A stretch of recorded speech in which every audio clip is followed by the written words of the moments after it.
Welcome back, everybody. It's been a long time. We shouldn't have done that to you fans, all 6 of you out there. But the Fat Guys and Friends podcast is back.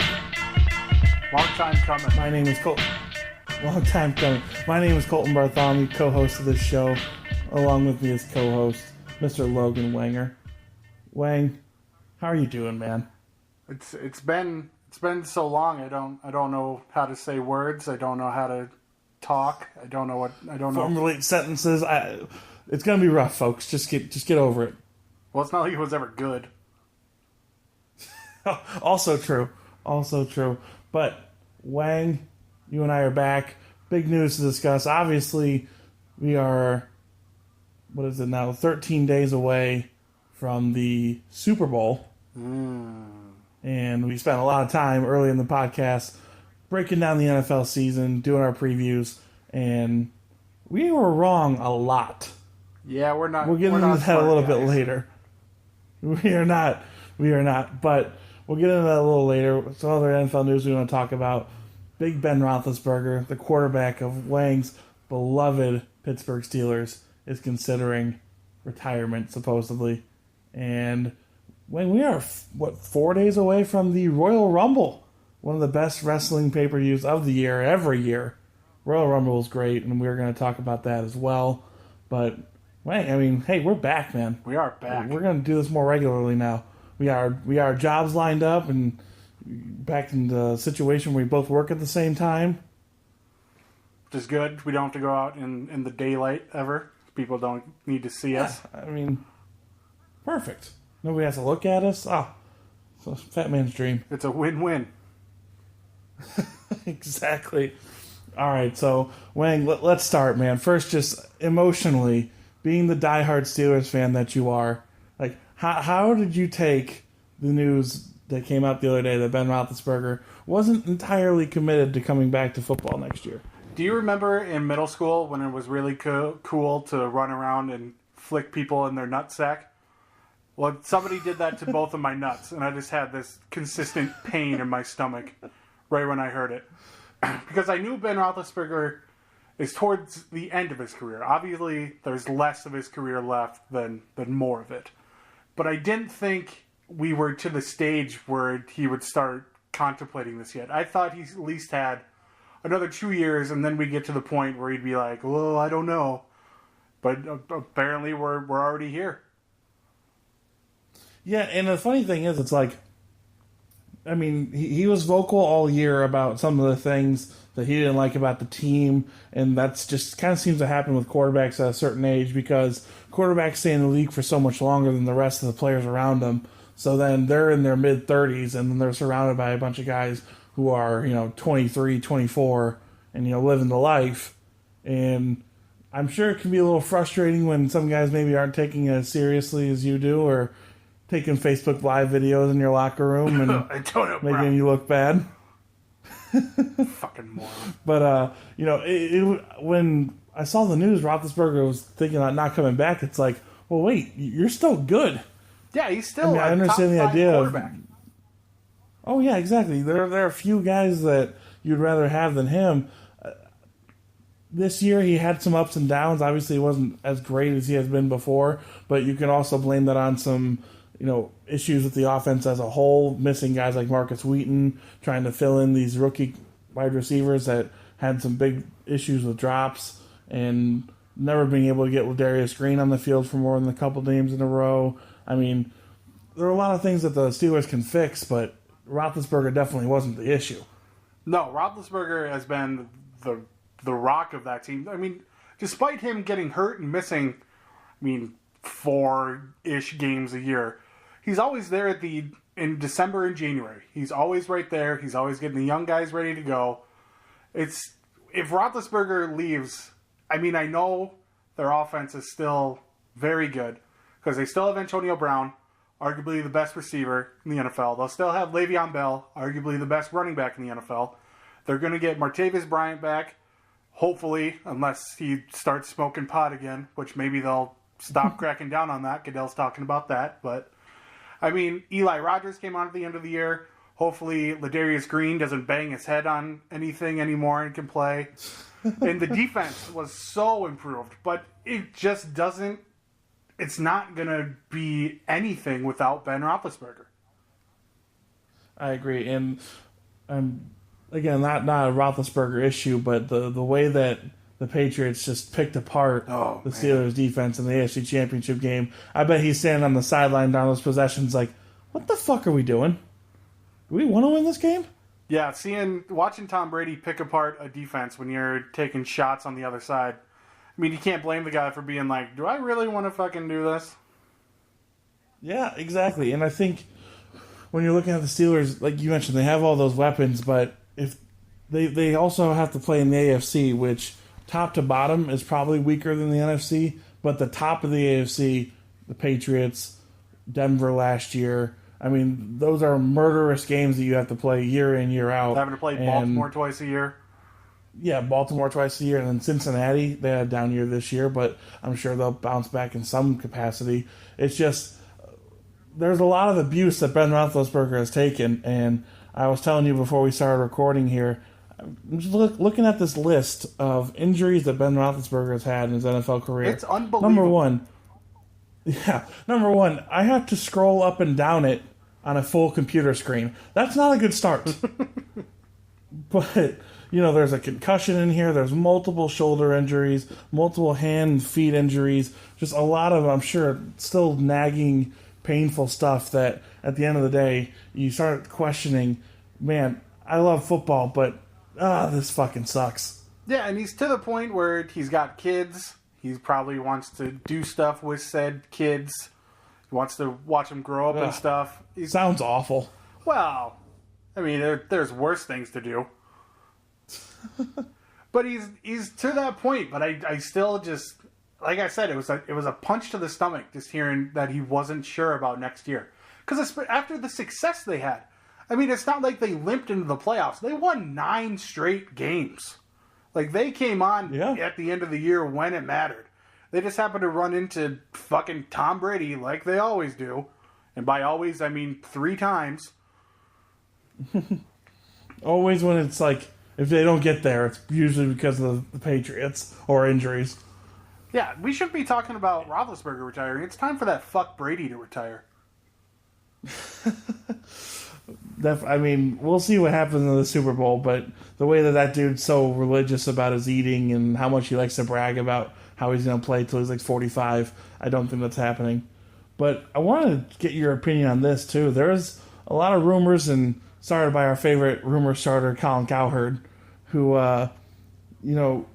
took this whole Roethlisberger considering retirement as more of a shot towards Tomlin and the way that the organization is run.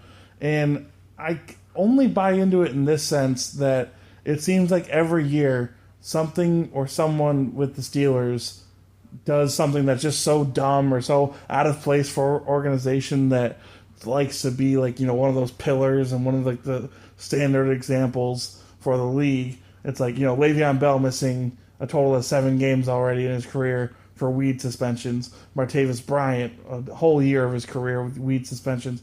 It's like all this stuff. It's like, who's cracking the whip in Pittsburgh so this shit doesn't happen and you guys can be at full strength for a whole year? Yeah, Cowherd likes to call Steelers fans, like diehard fans like me, fanboys.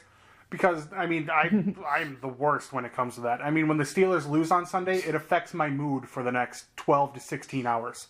It's stupid how much I'm into them. But he brought up a great point, because he's been there for about 10 years now. In the first 5 years, he had a Hall of Fame caliber quarterback. He took over a phenomenal defense that Dick LeBeau was still running. And they were winning the AFC North consistently. And now it seems like they're limping into the playoffs. They're always a wild card team. Le'Veon Bell does drugs all the time. Martavis Bryant does drugs all the time. Joey Porter's getting into fights in downtown Pittsburgh. I mean, you're right. Mike Tomlin is almost too lenient, and I've always... Because, I mean, every time you look on social media after your Steelers loss, it's, we need to fire Mike Tomlin. He's the worst fucking coach in the world. Which I don't buy into that at all. But it's getting to the point where you can only ride the coattails of your 2 Super Bowl appearances for so long. Yeah, and you mentioned just it comes down to matters of guys not taking responsibility for, just showing up. You can't get suspended. You can't, as an NFL coach, fight with a doorman. Now, I didn't read the whole Joey Porter thing, because when I saw the headline of Joey Porter arrested, I'm like, he probably did something dumb. Not surprising. But it's like, yeah, did not catch me off guard at all. Oh, Joey Porter, I'm surprised he didn't strangle the guy. He's kind of crazy. But I just don't entirely get where it comes from with the Steelers, because they have been for so long one of those teams that's always in the mix, but they just keep shooting themselves in the foot every year, having guys out, not being able to play with the full weaponry that you signed. It just doesn't make sense. And it's only going to get worse if Roethlisberger isn't around, because Roethlisberger masks so many things that I feel like Tomlin will fuck up on. Because Tomlin is so hard to read, because he will come out and against good teams, they always play hard. I mean, minus this AFC Championship game we just watched. But against the teams that are really good, it seems like they always play hard. They always have a close game. They occasionally win games they're not supposed to, like that. But then when they play the dog shit teams in the NFL, they always play down to the competition, and they'll lose 2 to 3 games a year they're not supposed to. If you're losing to teams you're not supposed to, that's bad coaching. The players are not just randomly bad that week. It's the coaches not getting them ready.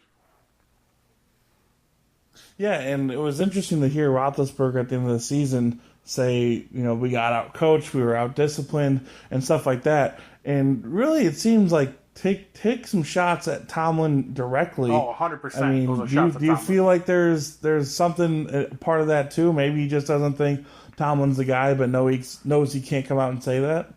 I don't know, because he's been there for so long. I feel like if Roethlisberger had a problem with Tomlin, it would have come up by now. But then again, they've only started this kind of demise the last 3-4-ish years. So it could be Roethlisberger's finally to the point where he's tired of his shit. But I just don't see it. Something just doesn't feel right. I think when you and I originally talked about it, you said this is Roethlisberger trying to say something to management, being like, hey, I'm not going to retire now, but I'm going to flirt with it because I got maybe 2 years left in me. And I'd love another Super Bowl ring. But if we're not going to fight for it, I'm not here to win NFC North or AFC North titles anymore. I'm not here to get to the divisional round anymore. It's Super Bowl or bust for Ben Roethlisberger. Exactly. And I think what he's also saying is, I'm not here to babysit these idiots anymore. I think the fact that the Steelers roster has been so young has helped them just be one of the fastest teams in the NFL. But at the same time, they just don't seem to have, outside of guys like Roethlisberger, dudes who are just smart. Yeah. I mean, that sounds just very basic, but it's like they just don't seem to have a lot of smart dudes, or dudes that can at least compartmentalize, I can be a little fuckboy on Facebook and use my sponsorship to make a bunch of money off it outside the locker room, but maybe right after the game isn't a good idea. Yeah, if your coach is giving a pep talk about how the team you're playing next week is a bunch of assholes, put the phone down, guy. Yeah, and listen, that was the biggest non-story ever, because at the end of the day, nobody really cares. It's just more of a look thing. It's like, man, you look like you don't really respect the coach or your teammates by having a live stream of a video going in the locker room. And side note, just a personal privacy standpoint, like using your phone in the locker room at the gym, and I'm going to consider a football locker room essentially like a gym locker room, not cool, man. Yeah, there's dudes with their wieners out and stuff. And if I see a phone out while my wiener's out, I'm going to be pretty upset. We don't need that. Come on, Antonio. Where does Ben Roethlisberger... I mean, let's just... I'm not trying to give you a heart attack here, but if he does... Let's say, next month he does retire. Mm-hmm. Where does Roethlisberger rank for you, being a 25-year-old Steeler fan, as rank in the best Steelers ever? Oh, man. I mean, it's hard because the just sheer dominance of the Steelers in the 70s. But it wasn't the quarterback play. I mean, Terry Bradshaw, he chucked the ball around, but he's he can't talk anymore, and I don't think he could talk much back then because he's so goddamn dumb. I mean, he did what he was supposed to. He turned around, he handed it to Franco, he would toss it up to Lynn Swann and John Stallworth, and did what he needed to do. I mean, they weren't lighting teams up in the 70s. It was a steel curtain. I mean, you have your Joe Greens, you have your Mel Blunts, you have your Jack Lamberts. I mean, they're up there, but Ben Roethlisberger is easily a Hall of Fame quarterback. There's no doubt about it. Yeah. So, I'm gonna tell you right now, I'm not taking that. I think he's the best Steeler ever. Do you? Because if you look at you mentioned the reasons you can discredit really anybody from those 70s teams, and let's just be real, football until the 80s, none of those teams could compete now-ish, or they like the game has changed so much that like those players as individuals weren't as great. Well, and cocaine was legal. But well, I'm just saying, to me, Roethlisberger playing in this system or playing in this era and this age of football and still doing what he's doing, he's better than any other of those guys.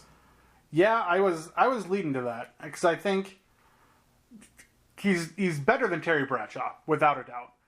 But then it comes to the two receivers, but the receivers need somebody to get the ball to them.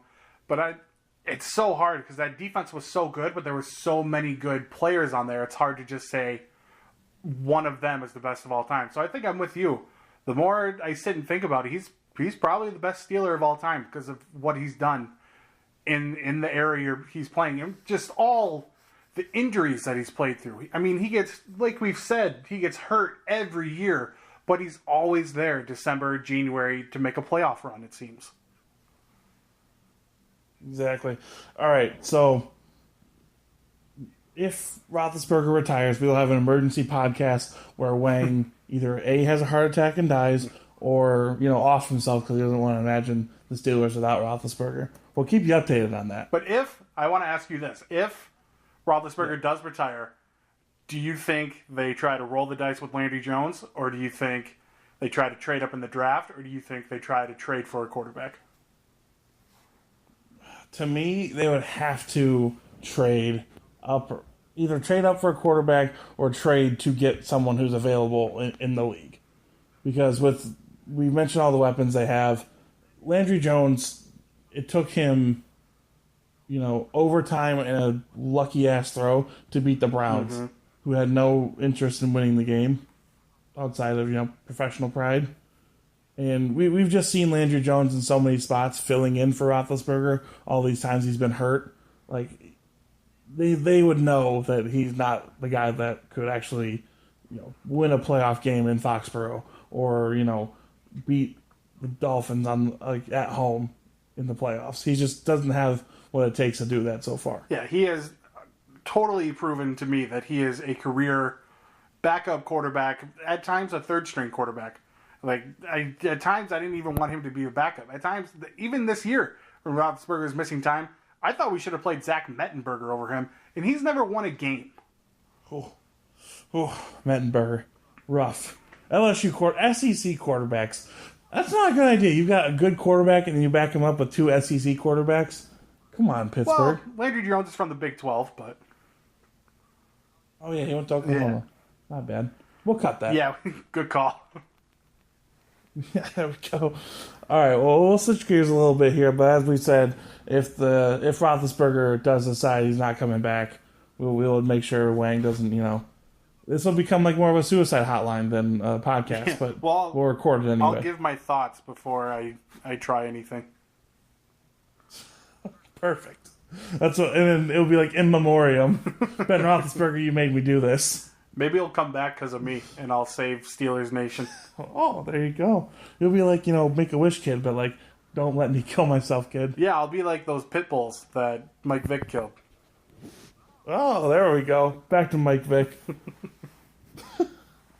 All right, switching gears a little bit here. As we mentioned, the Royal Rumble coming up Sunday, and for non-wrestling fan, the Royal Rumble is the biggest kickoff for the lead up to WrestleMania, which is the biggest thing of the year.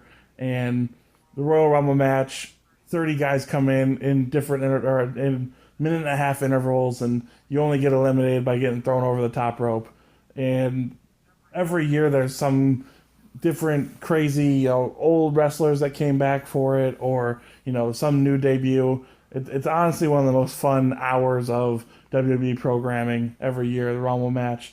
And Wang, before we get into talking about this one, what are some of your favorite Rumble moments, or maybe a thing from when you started watching that got you into Royal Rumble matches? Well, Stone Cold winning 3 back in the day was always cool.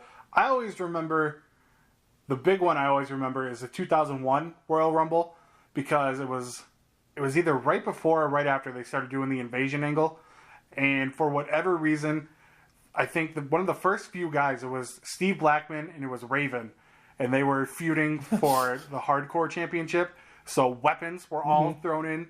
And it was also the year that Kane set the eliminations record before Roman Reigns came in and decided to shit all over wrestling history. But the 2001 Royal Rumble is probably the best Royal Rumble that I can think of off the top of my head. I like it. A couple of things for me. I loved, I think it was 02, or maybe it was 03. So the show kicked off with a match between Lesnar and Big Show. And this was, Big Show at probably his fattest. Yeah. And neither one can wrestle, but they're just two giant men throwing each other around, which I just find entertaining. And whoever won got the 30th slot. Lesnar wins it, gets in or goes in the match, wins the match, and that set up the famous match with him and Angle at WrestleMania. So that was always a big one for me. And then since I've gotten the WWE Network, I've went back and watched pretty much every Royal Rumble, because I just, like I said, I love these matches, and it's always just a funny. It's the best gimmick match that WWE does. Exactly. I mean, there's so many gimmick matches like steel cages and all this other stuff, but like you can't match the unexpectedness, and there's that anticipation every time the clock starts going down. Like, oh, who's next? What angles can they throw in here? And one of the best ones of that for me was when CM Punk, I think it was like maybe 05, CM Punk, maybe later than that, whatever. CM Punk was in there, and it was during the time where he had all those, was it like the original NXT class that he was a part of? It was when he was running the new Nexus. Yeah, the new Nexus, that's what it was, excuse me. Yeah, so then he had a bunch of guys with him, and they were just tossing people out and hanging out in the ring, and it was like Bray Wyatt before he had his gimmick, and Bad News Barrett, and all these dudes just making it a one-man show. And then, of course, Super Cena comes in and ruins everything. Cena ruined the Nexus on 2 occasions. Classic WWE in the aughts. Just couldn't get away from it. But then also in recent memory, I mean, last year, AJ Styles, Mr. TNA, Mr. Japan, Mr. I'm never coming to WWE, fucking walks out at number 3.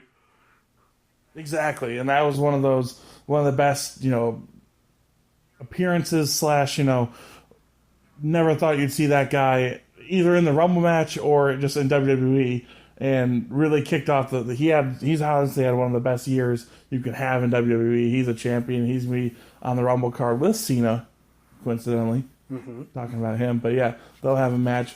But when we look at this year's Rumble, man, I mean, my friend of the program, Matt Shefke, and I were texting watching SmackDown that this could be like the biggest Royal Rumble in just mass ever, because every dude is a big dude, and there's like no cruiserweights in there or anything like that.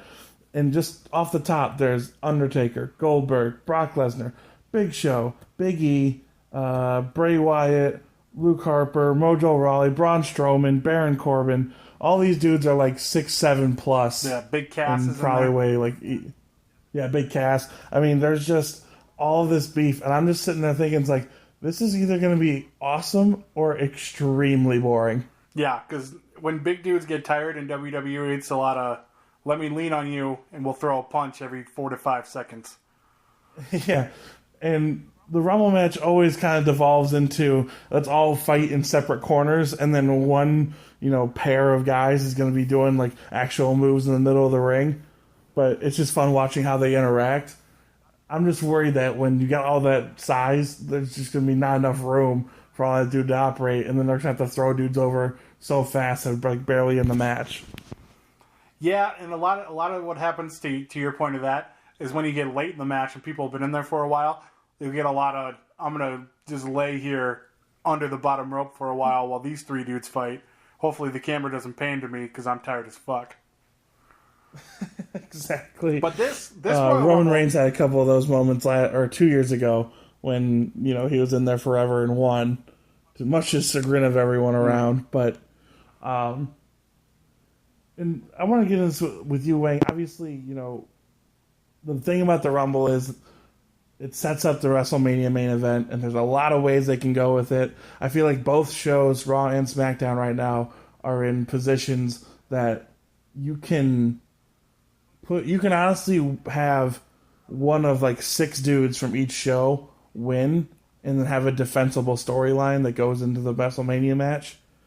But where do you think some of the best options are for this year to build up to that WrestleMania, which is going to be in, what was it, New Orleans? Or no, excuse me, this year's Miami, next year's New Orleans? Yeah. Something like that. Yeah, who cares where it is? So where do you think they're going with the Rumble this year? I was going to say, this Royal Rumble, for the first time in, I'm pretty sure the last 3 years, is we don't know who's winning. So, I mean, last year, we had a pretty good idea that it was Triple H was coming out at 30 and was going to win the title. Year before that, we knew Roman Reigns was probably going to win. And then the year before that, we 2 years ago, we knew Roman. Last year, we just knew that Roman wasn't winning, and they were going to have to put it on somebody that was, like, somewhat believable, because they were so hurt, so many guys were injured, and, like Cena was gone, all the stars were out, so it had to be somebody that was believable with the title, and ended up being Triple H. And then 3 years before that, we had Batista coming back, and it was leaked that the reason he came back was to win the Royal Rumble.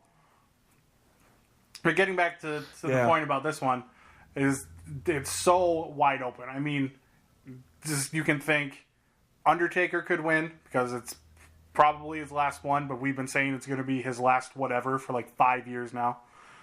I mean, also true.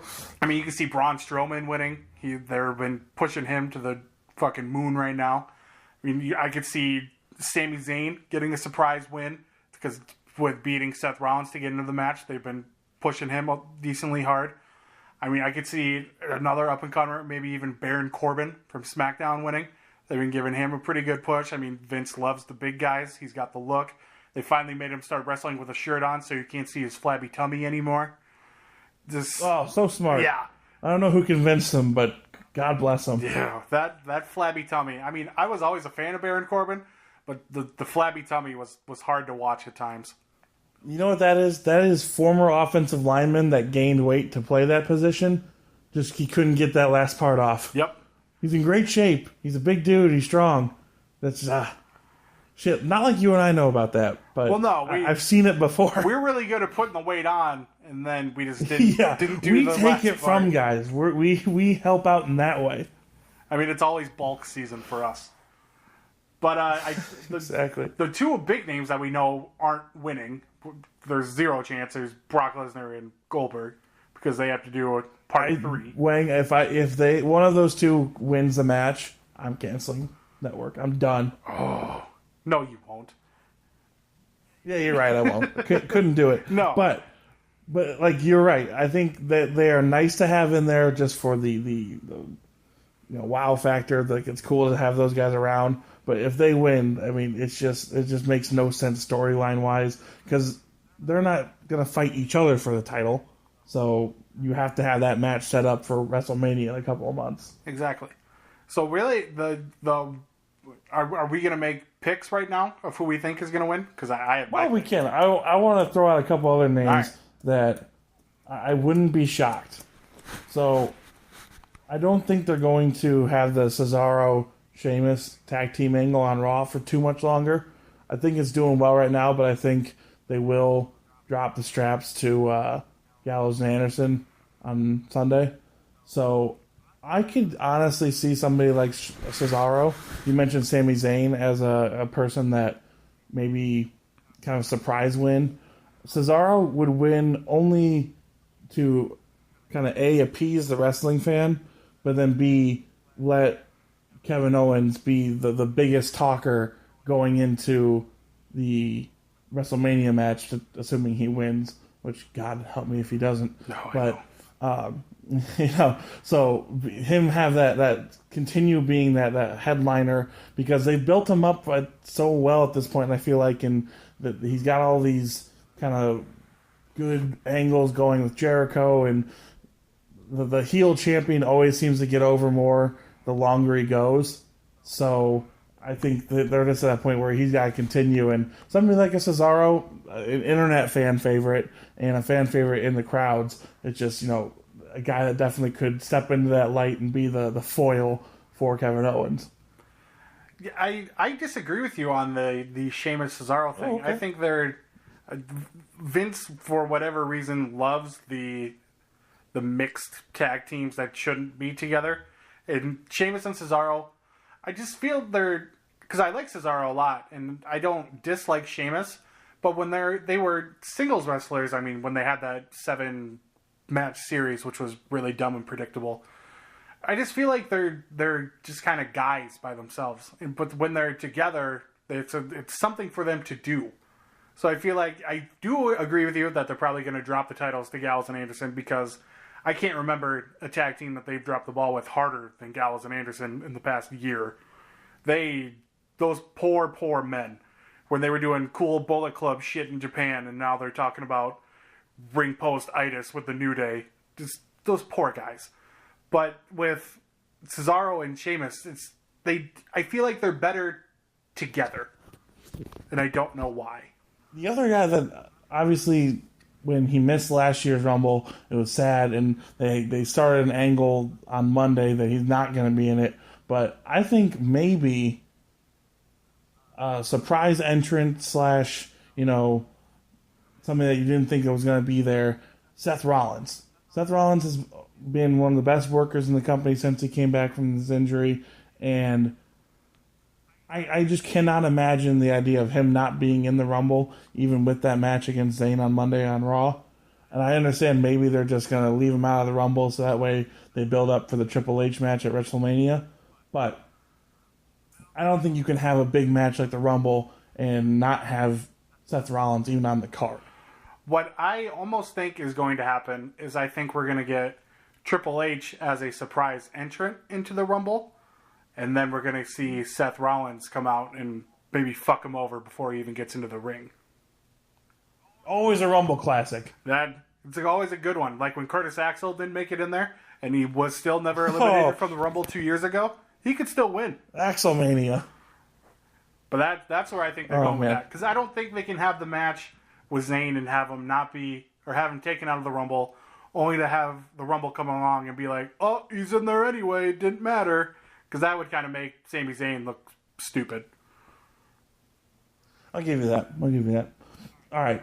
Because I'm like the biggest Undertaker mark there is, can we just discuss, I don't exactly understand why he's in the match. Who cares?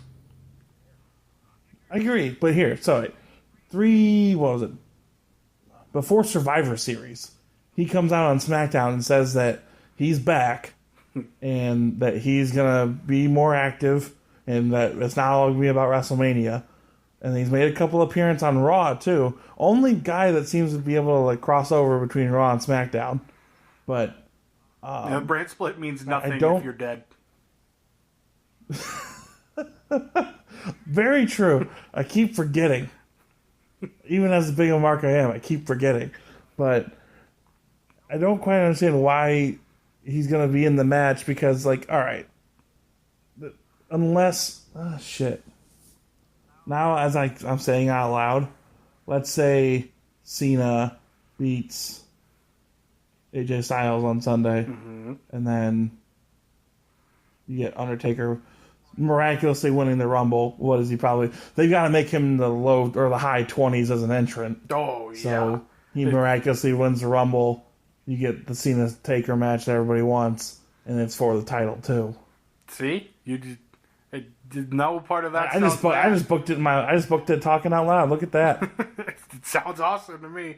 So where's your point about bitching about the Undertaker here? You know what? I retract all statements. And if he hears me, dead man, don't kill me. That's Mr. Deadman to you. Mr. Deadman, you are correct. I don't know. I'm excited though, and breaking news here. Wang and I are going to watch the Rumble together. Yay! I'm going up to his place to see his new place, and then watch the Rumble together because it's going to be like 5 hours of wrestling, spectacular, and we're marks, so we're gonna mark out together and be fat. And it's gonna be great. I haven't said this out loud to you yet, but what if after the Rumble was over, we did our first ever together podcast? Oh, game on! Little reaction podcast. Yeah, breaking bounds. And who knows? And you know what else happens that day? The Pro Bowl. Yeah, so there's going to be plenty to talk about. Yeah. Oh man. All right, Wang. What else you got for us? Do we want to say who we think's going to win the Rumble? Oh yeah, good point. Edit that part out. All right, so if I had to put money on it, which side note you can, there are a couple of sites that are taking action on the Rumble. All of your bets, if it's on anybody in the main card or like some of the guys that are kind of more expected than not to win, you don't make much money off of. But if you bet on like Dolph Ziggler or Kofi Kingston, you can get like 100 to 1. Yeah. So if they accidentally win, that's a big payday. Yeah. So somehow they fuck up and win, you can make a lot of money. But man. Well, you think I actually thought of somebody else that could win that we didn't bring up that I feel like we need to talk about, and that is maybe the most entertaining part of SmackDown over the past number of months, The Miz. Ooh. Yeah, that guy has turned into probably maybe the best heel in the entire company. I'm going to say the best heel on SmackDown for sure, because I don't count AJ Styles as a real heel because he just tries to be a heel and people still like him. Yeah, it is hilarious as he's coming out to cut a heel promo on the most popular guy since The Rock in company history. And then the crowd starts chanting for him. Exactly. But you are correct on The Miz. Miz had an incredible 2016, and he is a low-key MVP on that show because he can be the opener, he can be in the main event scene, he can do a lot of things. And, Miz matches used to be just unwatchable because they were just so boring. He's a solid technician now. Like, you know what you're going to get, but it's always solid. Exactly. And he's just, I think he has more than earned another main event run. Because his run when he was feuding with Cena with the title back, I think, WrestleMania 27, which was just not great to watch. But he has gotten so much better since then. True. Very true. So, that is a dark horse. I like that dark horse. He is in a match that night. Or no, he's not, is he? I don't think so. Are they going to have an IC match? Because he got his rematch for the title on SmackDown. Oh, yeah, you're right. Okay, so... Oh, yeah, okay, no, I'm looking at the list on WWE.com. He is right there. So, that's definitely a nice dark horse pick. If it's not... We already mentioned, like, Goldberg and Lesnar can't win. No. And if it's not a guy like... Who else? I have another dark horse that just came into my head. Oh, okay. Somebody, go. They're giving him all these things that he's never done. He had never won the U.S. title. I don't think he's ever won a Rumble. What if they reward Chris Jericho for being so goddamn entertaining with a nice Rumble win? Oh, my. Don't tease me with that. I know. I kept looking at his name actually on this list, and I was like, nah, they wouldn't do it. He's like 40. But, yeah, how great would that be? Because then you could actually have the culmination of the KO Jericho tag team / partnership friendship that has carried Raw. That duo has carried Raw through just these terrible segments that, had they not been in them, would have just been even worse. Oh man, you are not lying. Those are the two co-MVPs of Raw, hands down. There's nobody else that pops into my head. Raw has a tough sell because of its 3-hour limit, or of its 3-hour time, and just the way that when they chop the superstars in half, you are going to have some weaker moments. and they have not done a good job with the cruiserweights, in my opinion, so far. No, not even a so little. The Jericho Kevin Owens combination has just completely saved the main event slots and the opening, because they've opened, I think, the last 8 Raws. Yeah. It's either them or Rollins. So I do like the idea of a Jericho, because you're right, I don't think he's ever won the Rumble, but he would definitely have to do it in some type of like nefarious terms, because a straight win by Jericho at this point is a little like, really? I know really, guys? One kind of funny theory that I saw online is that Jericho somehow finds his way back into the shark cage while the Rumble is going on. Which I don't know how it would happen. But he's just up in the shark cage while people are still fighting in the Rumble, which I think would be really funny to see in a really weird way for him to accidentally win. I like it, actually. That's not bad at all. You mentioned Baron Corbin, though. I appreciate the push he's getting. I'm not sure if he's ready to be on the top billing of WrestleMania yet. Yeah, you're right. It'd be too soon, but he's definitely one of the nice up and comers. He's on the trajectory. And as you know, I early was not a Baron guy. I didn't quite get him, but he has grown on me. That triple threat he had. He's getting more fans because he covered up his tummy. It's very possible. And I mean, that triple threat he had with AJ Styles and Dean Ambrose. I mean, it's a little strange since he is a 6'8" giant, but yeah, call it tummy all you want. All right. But that triple threat he had with Ambrose and Styles, that lasted like 40 minutes on SmackDown, which was awesome, but you just didn't see it often. But that was a great match, and he definitely won me over right there.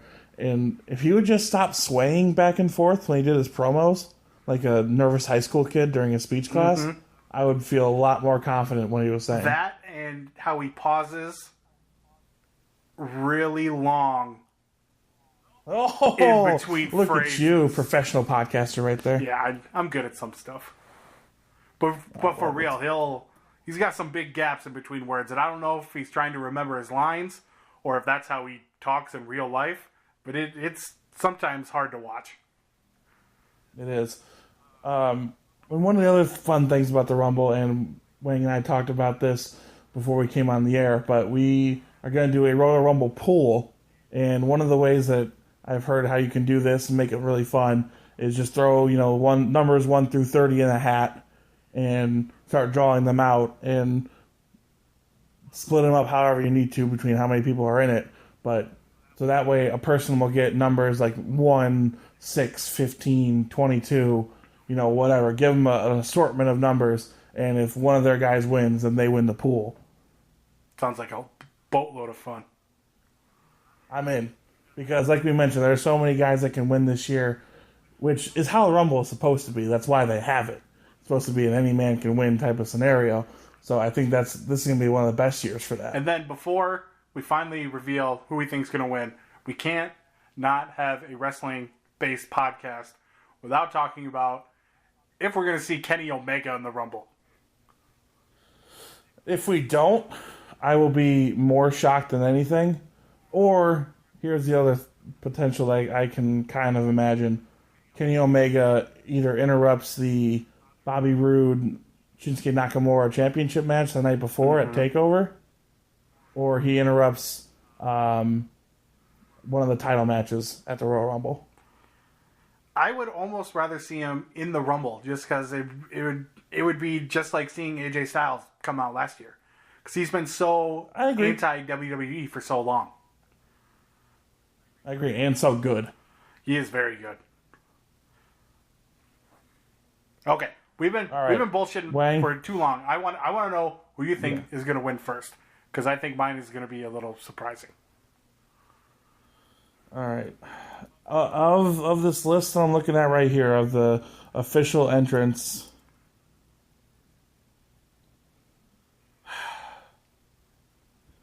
my man, The Undertaker. Fuck it, I'm all in. Get the dead man another Rumble win. Well, we should have talked about this, because I'm picking The Undertaker too. Oh, goddamn right. Go dead man. I don't care if the man is 50, can barely stand up for more than like an hour. Fuck it. The guy is still awesome. Exactly. Just have him come out, number 30. It'll be the most predictable number 30 in the world. I don't give a shit. Let him take 15 minutes to walk to the ring so you can still have like 20 people out there. And in this 15-minute stroll, just have like 10 of them be eliminated. And then they'll just be like, oh, what happened? And then he can give a couple choke slams. He can get like F5'd while Brock Lesnar's still out there and lay on his broken hip for like 20 minutes still. And then get everybody eliminated. Get him a nice surprise like tombstone out of nowhere. Be like, oh, Undertaker's still here. Clothesline a couple people out of there. Maybe team up with Kane one last time because that'd be fun to see. I think he needs to win. I think John Cena needs to win the title. And I want to see title versus Taker at WrestleMania. Book it. Book it right now. Fat Guys and Friends endorsed. I love it. All right. Well, like we mentioned, we will do our first ever Together in the Same Room podcast Sunday night after we watch the Rumble together.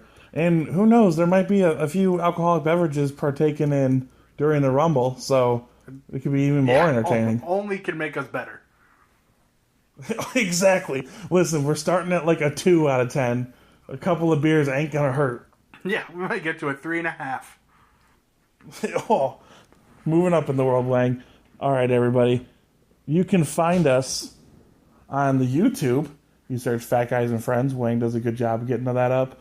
So you can watch it on YouTube wherever you go. You can also email us at fatguysandfriends@gmail.com. Find us on Twitter, Fat Guys N like Nancy Friends, or Wang, through his magic, has us on iTunes. Just search Fat Guys and Friends on iTunes in your podcast page, and you can subscribe and get all of our podcasts, which should be coming at a more frequent pace in the next months here. It feels good to be back. It does. I like doing this. I have fun. All right. We will talk to you on Sunday. Thanks for listening. Goodbye.